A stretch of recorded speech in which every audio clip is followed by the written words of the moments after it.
Section 25.5, Violent Weather.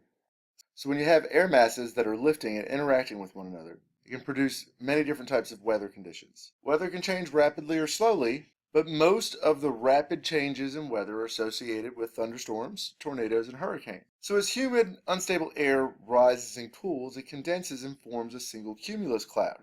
Then if that cloud develops vertically, fueled by some updraft, you can start to see that condensation will continue and you'll start getting those much larger rain droplets, and the cloud will expand. In some cases, the droplets will start to fall as rain. The rain falling pulls those clouds down in the opposite direction, and it stretches the cloud out and forms a storm cell. Storm cells can reach up to altitudes of 12 kilometers, and when the clouds reach up to those altitudes, they'll start to thin and spread out because of the decreased air density, and it gives the thundercloud an anvil shape.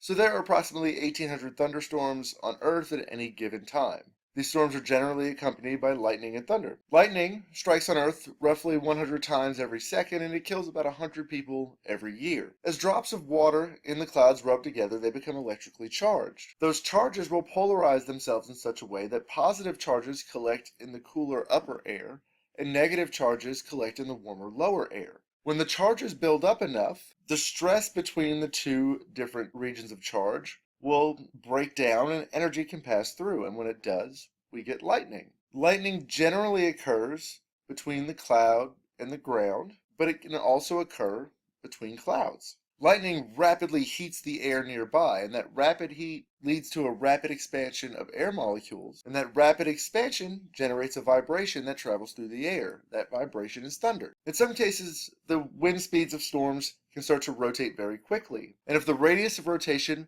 shrinks down, then much like an ice skater pulling in their arms, the wind starts to spin faster. The increase in speed can produce a tornado, which is a funnel-shaped cloud that just extends downward to touch the ground. Winds of a tornado travel counterclockwise in the northern hemisphere and reach speeds from about 65 kilometers per hour up to 450 kilometers per hour. And the tornado itself can move across the land at speeds of 45 kilometers per hour to 95 kilometers per hour, generally following the path of the parent cloud or the parent storm. Tornadoes occur all over the world, and here in North America, the Central Plains region is sometimes called Tornado Alley because it has up to 300 tornadoes each year. Finally, in the tropics, heat transfer between the air and the water can lead to temperatures that are just about equal. And because the air and the water temperatures are about equal, this will generally form storms. And these standalone storms can become what are known as tropical disturbances.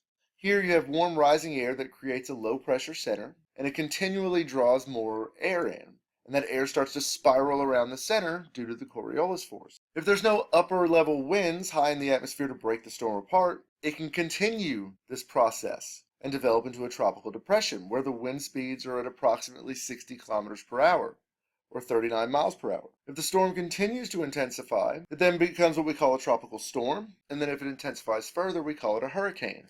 Hurricanes have wind speeds that are greater than 120 kilometers per hour, or 74 miles per hour. Hurricanes gain energy from the heat that's released due to the condensation of water, and so this is why they produce such a vast amount of rain. Air is pulled through the center of the storm, creating a region known as the eye.